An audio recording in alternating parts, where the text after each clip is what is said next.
Hey, I'm Todd. Thanks for choosing to watch my video, and if you would subscribe it, like it, all that stuff, that'd be great. Otherwise, enjoy the video, and I hope it gives you the information you need and is helpful to you. Take care. Remove the cotter key, remove this, which lines up with the holes in the right spot. Got a spring back here, then the nut.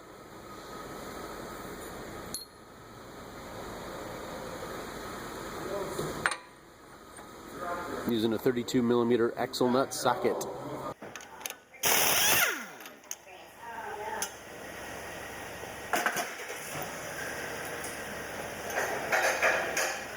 And you could use a 1/2-inch breaker bar and put a screwdriver in here, which we'll probably be doing for tightening. Just put it down here. It's okay. I've done it many times.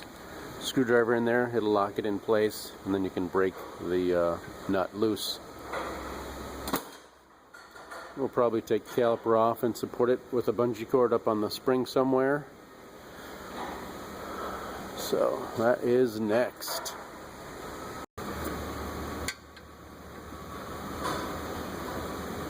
Looks like 18mm.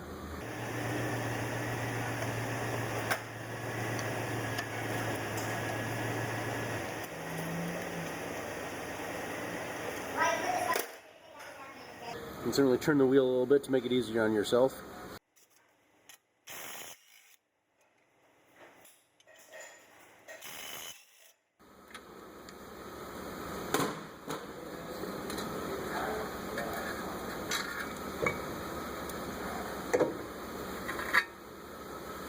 You were so right.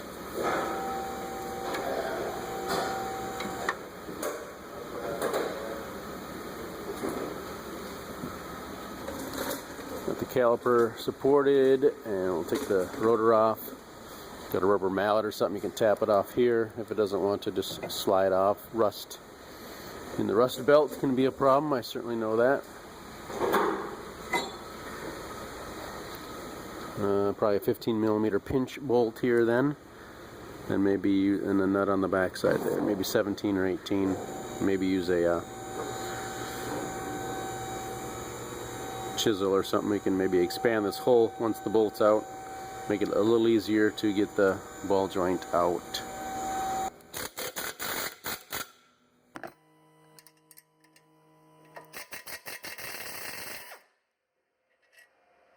Here's where you need a decent sized pry bar probably to get this out.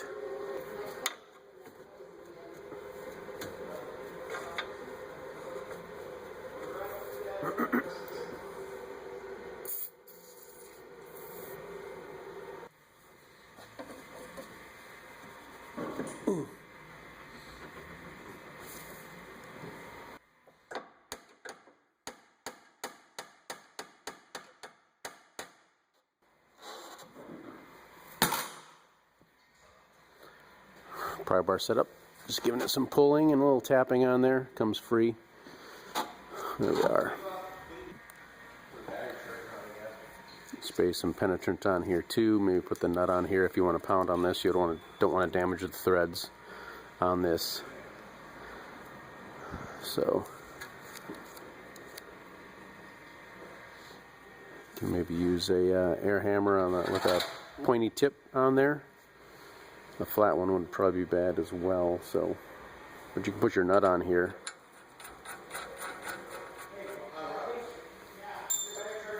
Pretty flush like that, and then tap on it with a hammer.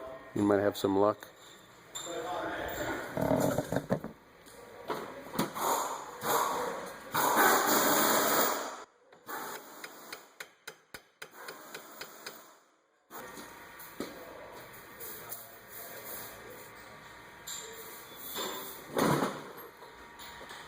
You can spray some penetrant on the backside too, maybe it'll work its way in.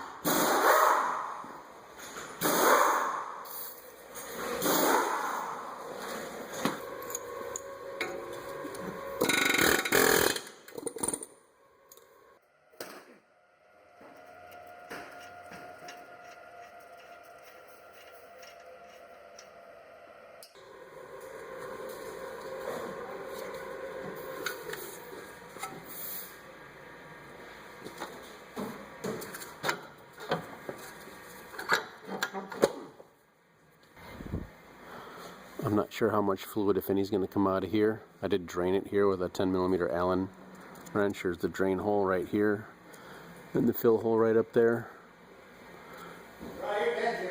So we'll maybe use a pry bar and a hammer and strike it right about here.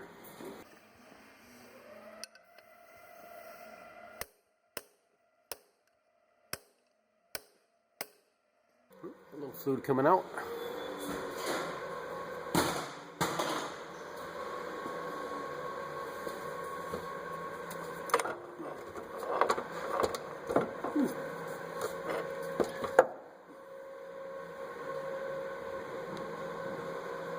Long one.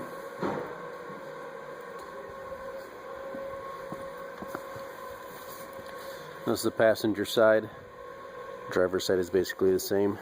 Little clip on the end that kind of helps hold it in place in there. Although I imagine if the clip's gone, it might not go too far, but don't really know. So there's a clip. When you push this axle in, it'll need to kind of collapse for you to push it back in. So removing the CV axle on your 2011 and other model years Jeep Patriot. Don't let the size of your age. So there's a collapsible C-clip. You have to try and cram some grease into this groove here to help center the clip. That's my own opinion, that it helps. Pack some in there and move it around.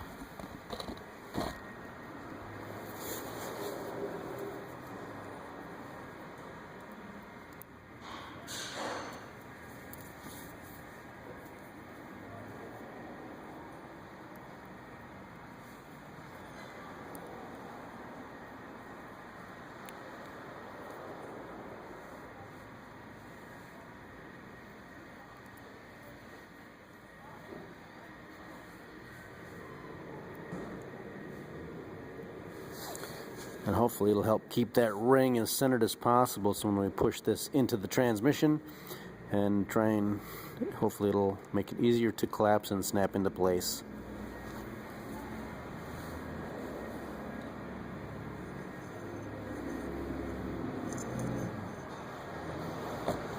Just put a little grease on the surface where the bearing or the seal rides.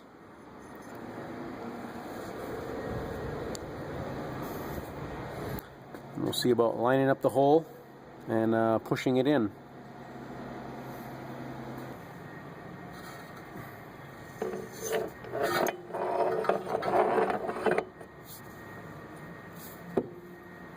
We'll try and get the CV shaft to go as straight as possible, so when we're pushing it goes straight.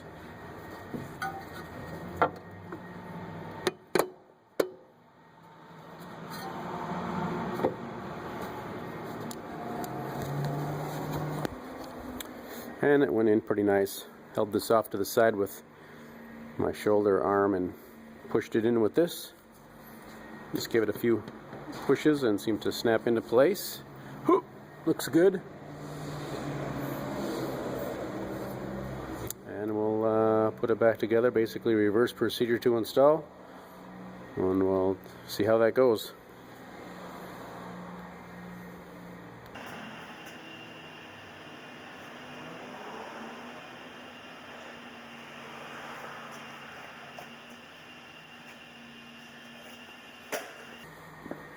Just a little bit of anti-seize on the CV axle splines.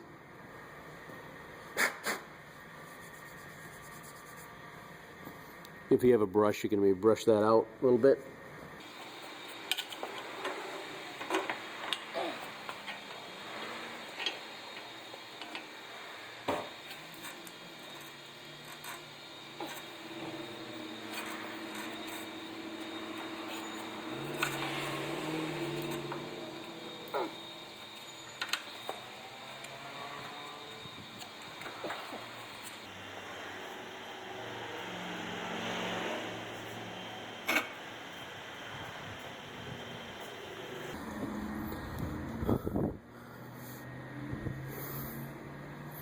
I had it turned to make it easier to give me some, had this turned tie rod end out this way. So I had it turned to the left to help push this out, give me more swing, free play here.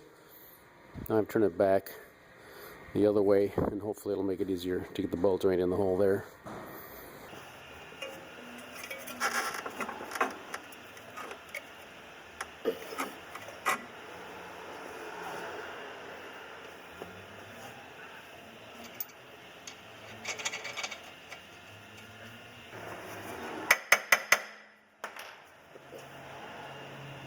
There we go.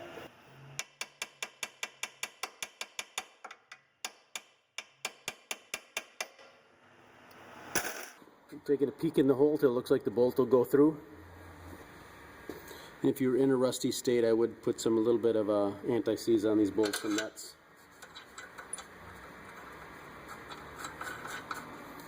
I'm sure it'll help you or the next guy out. We'll tighten those up.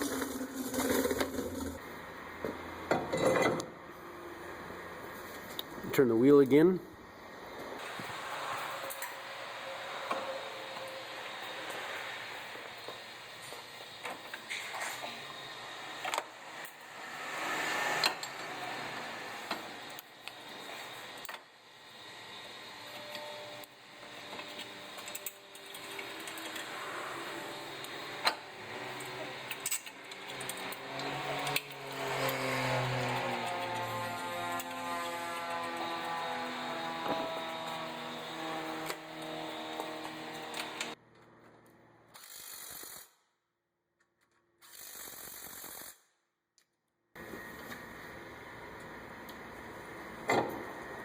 We'll torque those down, put the nut on here.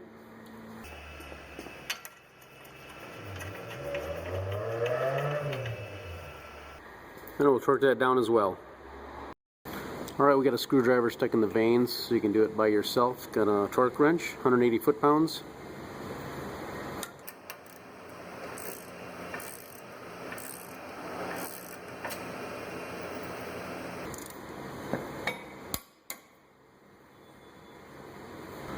Okay, the caliper adapter bracket is 80 foot-pounds for that, and the lower ball joint pinch bolt nut and stud set up there at the bottom for the lower ball joint is 60 foot-pounds, and the wheel lug nuts are probably 100 foot-pounds. Alright, if you got a shield that's still on, you can snap that back in place with the push pins. Tighten these down in a star pattern, crossing pattern, 100 foot-pounds, and maybe pump the brakes a couple times to set the caliper, and you should be good to go. And that is replacing your front CV axle, front drive axle on your Jeep Patriot. If this looks like your vehicle, if you crawl underneath it, this is going to work for you, I'm sure. You have all-wheel drive. Here's the transfer case. It's an 18mm plug here for filling it. AWD. Maybe get a small bottle and a length of vacuum hose. You can maybe squeeze some in with a vacuum hose. And I'll show you here. Run over here.